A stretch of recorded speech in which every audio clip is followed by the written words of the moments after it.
Okay, pisabat mga kaigsunan. Sabat. Dalagon kay Ginoo sa atong gayon nga nakahiusa ta para sa usa ka seryoso nga tema nga atong pagaisgutan karon. So, ba nasayod naman kong kamo mga Trinitarian gid mi mga Seventh-day Adventist. Kay gitawag ninyo gikan sa mainstream. Nagatuo kami sa Amahan, Anak, ug Espiritu Santo. Nagatuo sad mi sa gisulti ni Ellen G. White, usa sa atong pioneers nga gidawat na mo na nga gigamit niya ang word nga heavenly trio. So namatay mga manuscript release, namatay mga manuscript, namatay mga selected messages.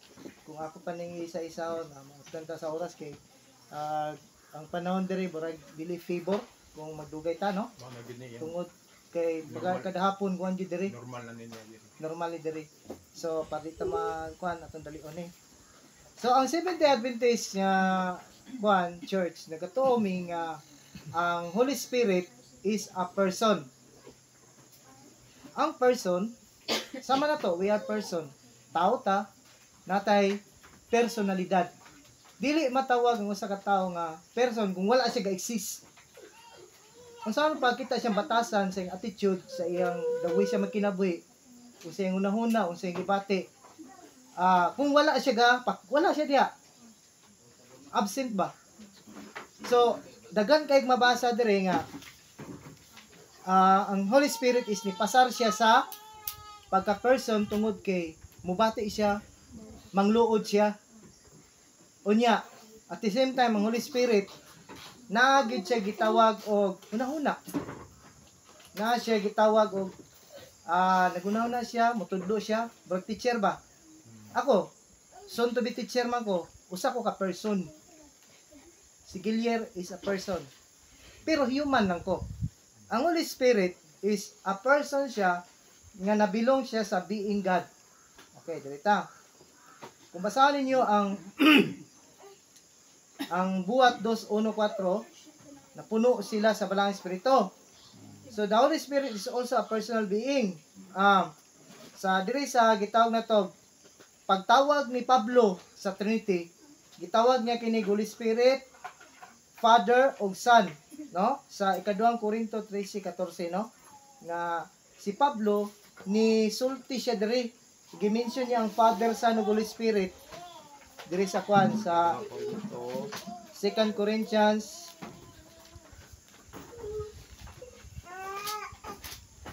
2 Corinthians chapter 13-14. 13-14. For the grace of the Lord Jesus Christ and the love of God and the communion of the Holy Spirit be with you all. Amen. Tulo ang gimension ni San Pablo. Dari sa bersikulo sa 2 Corinto 12:14. Pagabot diri sa diri sa ubang nga bersikulo sa 1 Corinto 2:10 naa siya attributes. Naa siya gitawag og attributes. 1 Corinto 2:10. 2:10 diri, but God has revealed them to us through His Spirit. For the Spirit searches all things, yes, the deep things of God. So nasayod ang Holy Spirit sa lalom nga hunahuna sa Dios. Ang tao wala nasayod. Naay bersikulo na sa 11 sa Isaiah nga ang for my thought are not your thoughts, for thy will is not my will. Ang hunahuna sa tao dili hunahuna sa Dios. Ni ang atong kabubuton dili kabubuton sa Dios. It means nga naay mga butang wala ta masayod sa hunahuna sa Dios. Apan ang Holy Spirit nasayod siya sa hunahuna sa Dios. So di siya basta-basta makigsunan. Dayon napagidri aduna siya kabubuton 1 Corinto 12:11. So 12:11 ingon dire but one and the same Spirit works all these things, distributing to each one individually as He wills. So naa siya kabubuton, no? Napay kabubuton ng Father. Ingon dito sa Matthew 7:1, dili garantiya pagsultig Ginoo makasulod sa gingarian sa langit kundi katon lamang nagatuman sa kabubuton sa akong Father nga sa langit. So dire napud siya will sama sa Father. Okay. Ingon dire na siya mind. Roma 8:27. Siyempre, lisod po kayo ng personality nga wala kay hunahuna. Sa tawag ana, wala. Walay buot. Kung sa tao pa, tawagon lang way buot kay walay hunahuna. Roma 8:27. Ingon dire, now he who searches the hearts knows what the mind of the Spirit is, because he makes intercession for the saints according to the will of God. Nasayod siya sa atong kasing-kasing. Siya nakikuansab siya sa Dios. Siya ni patunga para kita dunggun. Intercession ba? Mulaban siya para nato.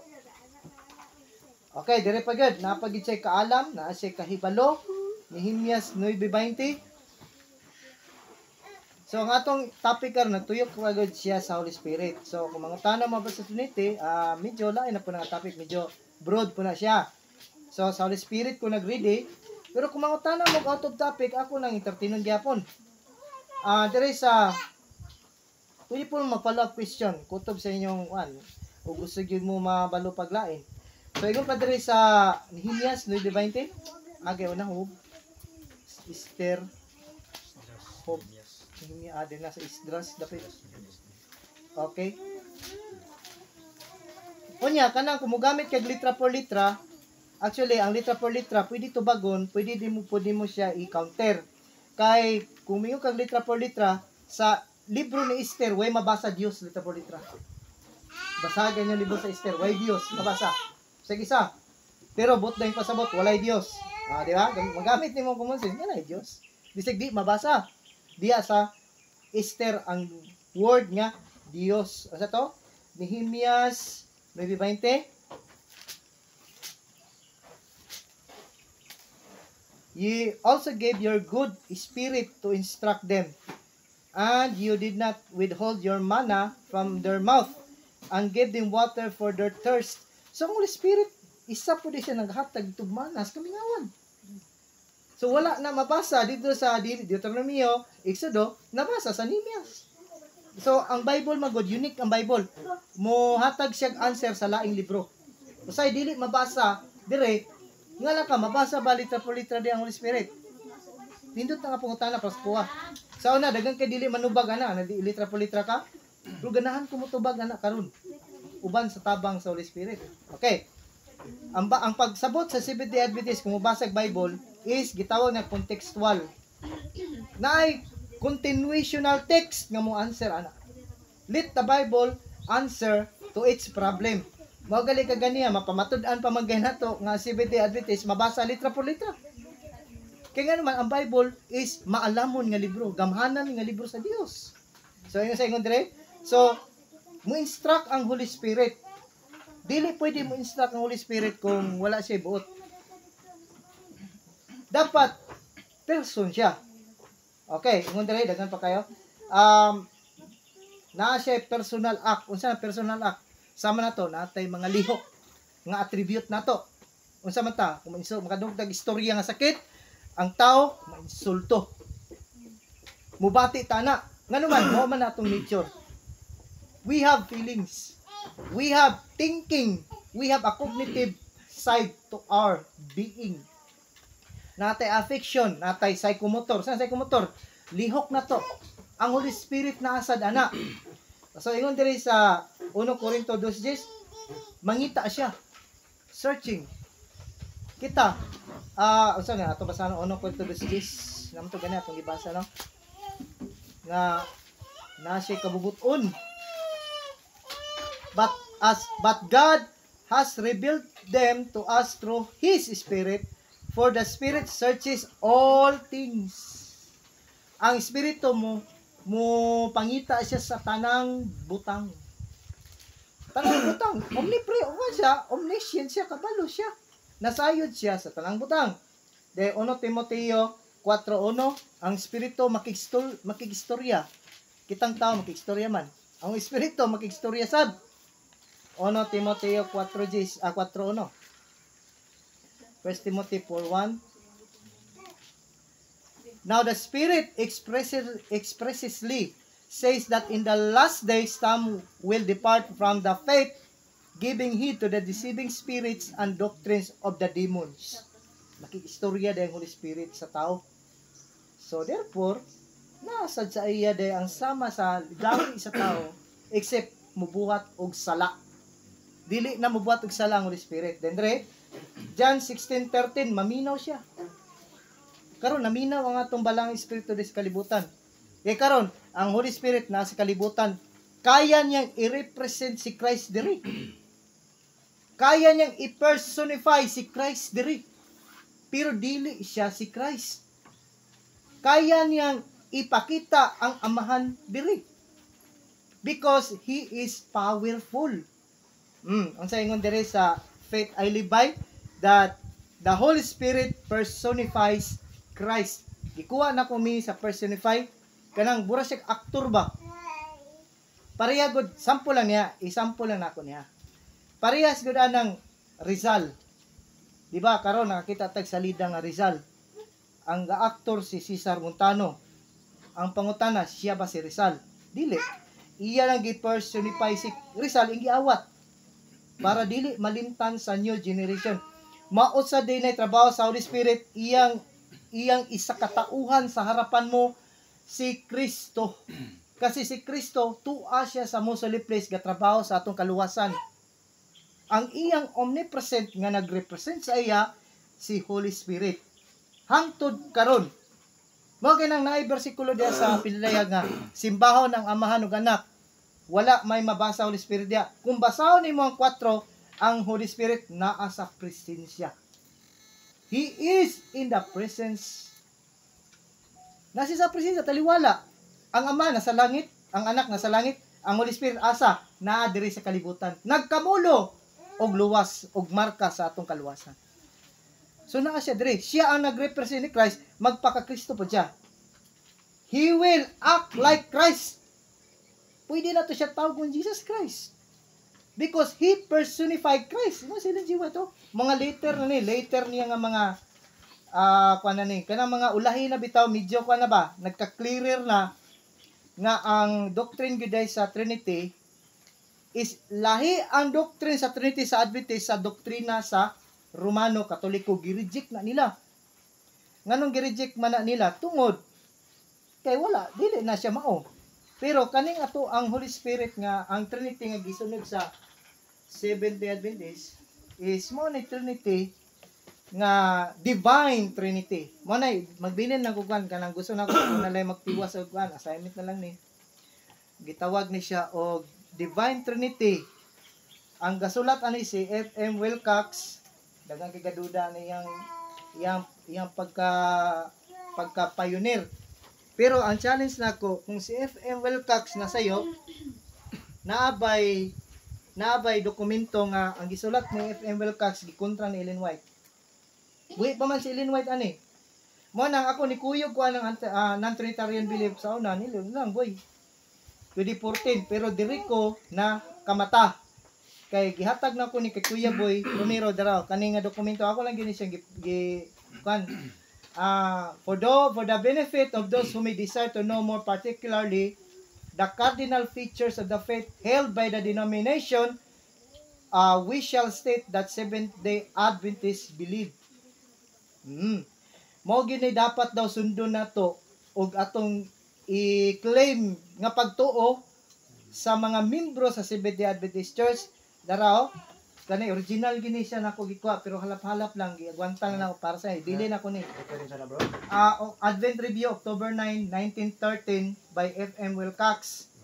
So ingon din in the Divine Trinity, this Trinity consists of the Eternal Father, a personal spiritual being, omnipotent, omniscient, infinite in power, wisdom and love of the Lord Jesus Christ, the Son of the Eternal Father, through whom all things were created, and through whom the salvation of the redeemed host will be accomplished, the Holy Spirit, the third person of the Godhead, the one regenerating agency that work in redemption. Bilin ako ni. Dire, saksong nga dire. So, naida ko siya nga picture daraw. At least makita nyo nga, wala ko kakuan. Naagit siya ikuan dire. Ilang ako makita, ganti para nabi ako. So, pero actually, ang pagka-reformador, need na ako. Pagkaon, man, ginalang mag-usap. Lipiwan ta sa Holy Spirit. So, yung dire, ang sa Holy Spirit, pwede po siya tawgon og kinabuhi ni Kristo. Kinabuhi ni Kristo kay gi-personify gud niya si Kristo. Pwede po nimo siyang tawgon og espiritu ni Kristo. Gi-personify gali. Siya nahimong aktor ba? Di siya magsulti siyang kaugalingong kabubuton. Nakahambol ang Holy Spirit. Sa pagbautismo niya, nakita ang iyang kwan dito. Purma, kalapati. Dili si Kristo to. Kay si Kristo ay ang simbolo, lamb.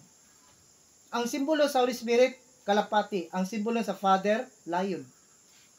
So inaanak ka simple, no? Ang Ginoo nagpakita siya og mga literal nga itsura para ang ordinaryo nga tao nga sama nato masabtan nato nga mao dinay kahimtang sa kadyusan. Kay di po nato masulti ang Holy Spirit di siya Dios. Nganong nasayod man siya sa hunahuna sa Dios? Nganong nasayod man siya sa imong hunahuna? Sa Juan 2:25, si Kristo nasayod sad siya sa hunahuna sa tanang tao. Si Kristo nakaila sad siya sa tanang tao. Wala pa ka na tao, kaila na siya nato. Ang Amahan, asa mo? So direta sa Holy Spirit kay medyo kay Holy Spirit, medyo challenging kan siya nga topic. Andrea, Ellen White. Sa kwan, Homeward Bound. Diri sa November 16. Ingon dire, the disciples were to carry their work forward in Christ's name. So nagpadayon ang buhat kay gisugo man sa Great Commission sa ngalan ni Kristo. Ang ngalan ni Kristo daghang ngalan. Mara, ang ila pagtuo nakasentro diha kang Kristo. Maoy tinubdan sa gahom ug kaluoy iyang ang pangalan ni Kristo magpresentar sa ilahang pagpangalyo po sa Amahan aron dunggo nimong pagampo. Imagine, muagi ka kang Kristo. Kung mangayo ka sa Dios o tabang, agi ka kang Kristo, brag checkpoint ba? Ayaw gyud kalimti ang pasis. Kaya bitang kwan asa mo imong passport. Ikaw kadtog Thailand wa kay passport. Si Kristo rin ang passport nato. No one cometh unto the Father but through me. Gahi na, dili na ordinaryo lang ang ni Jesus. Nagkatawang tao lang gid siya. Kano man gusto kanya abuton. Di siya pwede Dios nga moanis kalibutan aron ipakita iyang pagka-Dios, iyang gisurrender na sa Amahan. Kay moanis siya nga Dios siya, dili ta makadol niya, di ta kaharong sa himaya. Kay numdum kay Moses ngayo siya kuan sa Ginoo nga Ginoo, pwede ba na makita imong dagway? Ingon Ginoo, "Yaw, patay ka." Pero ingon Andrea, they were to baptize in the name of the Father, the Son, and the Holy Spirit. The Christ name was to be their watchword and the badge of distinction. Imagine, burag badge ba? Makita pa lang nimo ang logo nga nay agila, sundalo ka. Dagag simbolo ang ngalan ni Kristo. Pwede, makita ka sa pangalan ni Kristo, Holy Spirit na. Pwede. Gayunite di sila. Pwede nimo tawag ali Kristo, Amahan man eh. Pwede. Ningon kaysa kito nga apostolis gali nangutana, Ginoo, ipakita ang dagway sa Amahan. Ana Jesus. Kadugay nang bigoy niyo, wa jud kakita sa Amahan. Ako ka man usara ba ilalawas? No, they are separate person. Usa lang ang ilang gahom. Ang otoridad usara. Ang ilang hunahuna usara. Kinaiya. Okay, Andrea? So, mao ni ang pangalan ni Kristo, this is the symbol of Trinity. Father ug Holy Spirit. So kumingon, give us the Comforter, which is Christ. No problem. Gausag na sila. But still, the Holy Spirit will do as He personified Christ in you. Kaya gay kang himuon sa Ginoo og Dios. Pero nisulod sila sa imo. Ikaw ang buhi nga representante. Di kag representante, it is to represent somebody or another person. O, mabasa ba? O, sige, direnta. Magbasa na lang ko kay Ellen White. Ellen White gini. Kaning, kamo magadawat o gahom. Ingon diri sa Enero 5, ang balang espiritu, representante ni Kristo. Kung representante, dili na si Kristo. Naalay ni represent niya, pero kung imo siyang tumanon, sama karan ni tuman ni Kristo. Burag ikaw ba? Adto mo, akong gamiton ng inyong activities phone. Asa gyud mo magkuan? Magkamot labirya. unsa inyong girepresentahan nga iglesia? Iglesia diri sa Rugongon. Ang pangutana, gidala ba ninyo ang Rugongon? Kani Rugongon, kani simbahan madala ba ninyo ni? Mo represent lang mo. Through your presence sa lugar para mo kaingon mata oy naa day mga taga Rugongon diri. The same gihapon di ay ang gibuhat ni Kristo. Dadreo, ang sala masuklan og mabuntog pinaagi sa gamhanang ahente, pinaagi sa ikatulong nga persona sa pagka-Dios. Pinaagi through the agent of the third person of the Godhead nga moanhi nga wala mausab ang kusog kudili diha sa bug-os nga balaang gahom ang espiritu maoy makahimo nga epektibo kung unsa ang nabuhat sa manunubos sa kalibutan. Imagine, iya pang ipadayon ang mga successful nga gibuhat ni Jesus as Savior. So, ang Holy Spirit, Savior po siya. Pinaagi sa espiritu nga ang kasing-kasing maputli. Pinaagi sa espiritu ang tumuto mahimo nga umalambit sa balaang kinaiya. Gamanan gid siya. Job 33:4 ang balaang espiritu maoy nagabuhat kanako. Creator siya. The Holy Spirit has made me. Job 33 verse 4. So, di pa gyud actually naamtay oras bigkuan nga na mga lapas sa matag 20 minutes, no? So, there is a manuscript release page 324 paragraph 2. The Holy Spirit is the comforter in Christ's name. Sa ngalan ng batas, ikay dinadakip ko. Ang pangutana, ikaw bang batas? Dili. Ang pulis may mo represent sa balaod sa yuta. Pero dili siya ang balaod. Representative lang siya. Ang mga apostoles, mga persona na, gipadala na ni Kristo, pinagi siya ngalan as representative of Christ here on earth. Bisan kita. Representative ta ni Christ. Pero ang pangutana, kita ba si Kristo? Dili. Representative lang ta. Okay. Dire, Holy Spirit is the comforter in Christ's name. He personifies Christ, yet is a distinct personality. Distinct, lahi, separate, bulag. Pero kaya niyang buhaton ang ipabuhat ni Kristo dinhi sa kalibutan. Kaya na niya. Ingon dre, 2 Corinthians 3 verse 17 sa Tagalog, magandang balita Biblia og ang salita ng Dios. Ang Panginoon ay siyang espiritu, ang Panginoon ang banal na espiritu ang binabanggit dito. The Lord is that spirit. Ang binanggit pala doon ay ang banal na espiritu. This is the most precious promise. Si Ellen White paminaw na to 1906. Unsa kani image ni manuscript, no? Manuscript 95 1906. Pwede nyo ni i-research. Ibilin ako ni kay. Kuha naman ako ni. This is a most precious promise. When I feel oppressed and hardly know how to relate myself toward the work of God has given me to do, I just call upon the three great worthies.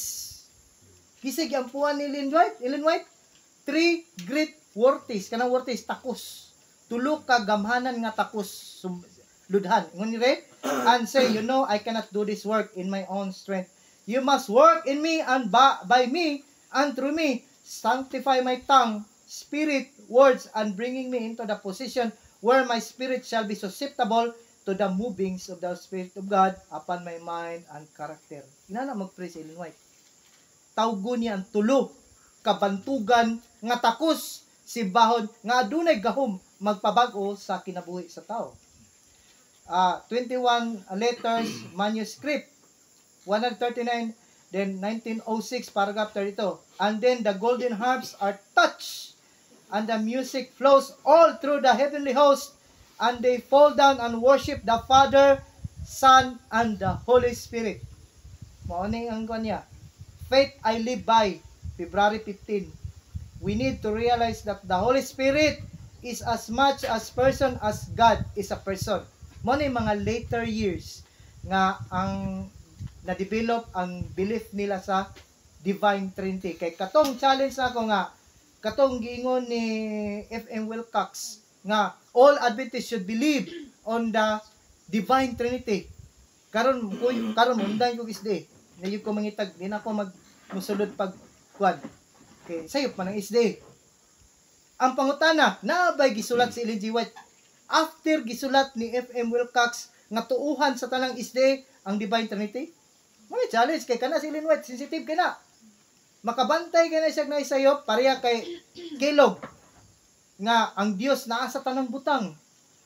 Ang Dios naa sa hangin, ang Dios naa sa suga, ang Dios naa sa kalayo, nahimo siyang tritheism, pantheism. In which that is pagan. Gihimo niyang Dios ang tanang butang. Ang yang kamot, yung gituuhan, yung kamhanan yung kamot na ang Dios diri. Gibadlong siya ni Ellen G. White, mo nang nagbulag sila. Nga ayaw magtuo kay Kilog. Kay dili na mao ang yung gituuhan. Dapat, kay F.M. Wilcox, giingnan po niya si F.M. Wilcox, ayaw magtuo ni F.M. Wilcox, kay bakako na ang Divine Trinity, bakak na. Wala man. Ako man ang gi-challenge si Kuya Carlos ana. Ihatag der. Kontrahan yung gisulti ni F.M. Wilcox, naabay Advent Review nga misulat si Ellen G. White o Review and Herald o bisag unsa nga libro nga gikontra na niya, wala gyud nakahatag si Kuya Boy ana mo nang dito hapit jud ko niya makuyo gyud kay 2014 gud sige ko balik sa lugar, minaw na kay ko sa iya. So pag abot ato nga time nga nada siya kulang gyapon, so it means dili siya kwan. Okay na. Signs of the Times, March 8, 1910. Buhay pa si Ellen White ani. The Holy Spirit is a free working independent agency. The God of heaven uses His Spirit as it pleases Him. Oh, agency siya nga independent, pero di siya humble siya.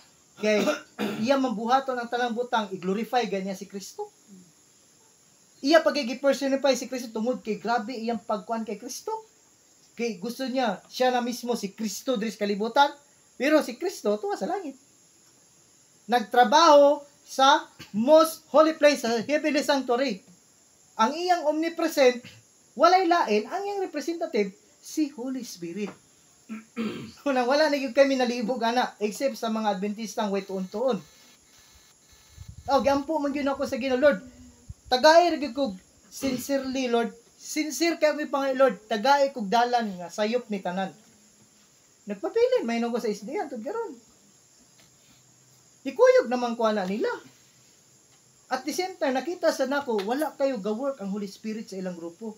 Kaya nga naman, dili sila mo daghan. Mamo ko na timaan good. Mubunga mo daghan. Mo na akong challenge sa Kuya Boy, kumusta sila karon? Hangtod karon, nag-maintain ragyapon nga daw pamilyar sila kadaghan. Kay tungod ang Holy Spirit, wala kay nila giila sa sakto nga kahimtang. Mo nang nahimo silang dili man sa kwan daghan di ganahan nila. Ganuan tungod sa ila nagkabulag-bulag ang mga SDA churches. Then sa diyang nakabalo na mo dipinsa ang mga Adventist sa sulod, napildi sila. Nga naman dili naman sila maulaw naman sila mosulod. Pareha dito sa Bulacan, nagya poy nan Trinitarian dito ni sulod natunga ang SDA sa Sapang Palay. Pero at the end, gitan-aw nako, ala mo na pud ni nga grupo nga akong nahibagat sa Ilocosur, basig mo daog na ni sila. Mora man gyapon di sim, man gyapon. Wa gyapon sila may dagan, nagkadaghan na no, nagkabulag-bulag pa sila. Nanapoy bag-o nga ng Trinitarian. Nanapoy bag-o Trinitarian. It means ugsa pa nadugmok sila. Scattered ba? Gitawag na ni Ellen G. White nga atoms. Nagkadugmok-dugmok. Okay, Dre. Heavenly places. There are 3 living persons of the heavenly trio, the Father, the Son, Holy Spirit. Tapos. Those who receive Christ by faith are baptized of this power. So, sa pagpabautismo nimo, para na sa buhat 5 ba to, 39, na lang ko ang side ko. Nga si Pedro ng bautismohan ta ka sa pangalan ni Jesus. Sa lain nga version na I will baptize you in the authority of Christ. Unsa gingon sa dire sa heavenly places, homeward bound, nga sa pangalan ni Kristo naa diha ang Father, Son, Holy Spirit. Gumanan kay ngalan ni Kristo eh. Kung di mabasa ang Holy Spirit o Diyos diha sa Biblia, mati kung naay Kristo, uyog na sila. No need na i-explain kay nga naman klaro na kayo nga ang pangalan ni Kristo na ang tulo ka formula mo nagitaw nga Godhead bodily through Christ. Naasa iya ang kompleto ba? In Christ na ang Father, Son, Holy Spirit. siya ang nagrepresent sa earth, sa Father of Spirit. Paglakaw niya sa langit kay gipa balik man siya sa langit, magbilin siya another Paracletus, another allos Paracletus sa Greek. Ang another dili na the same, another na gali. Ang representative na siya ipadala nga mo trabaho para niya. Ang Holy Spirit mao na siya karon. Mingon sa pananaw ni Juan dito sa Patmos, nakita nato dito ang Ama ug Anak kay mabasa sa pinadayag. Pero nalimtan nato nga ang Holy Spirit naa sa palibot. Mabasa sa diya. Ang Espiritu nasa taliwala kanila. Oh, nag-workout ang Holy Spirit mga kaigsunan. Tara. Sa oras. Okay, oras good. Okay, mga 1 minute na lang. Sige, kanang tagaan pa naman. Dagan na manggog natag. Ya, ako to shortcut na biya to. Nguban to sa kaoras. E shortcut na importante nga ang iyong pangutana. Ang akong gipangayo. Sige, kadag pwede na mga tana.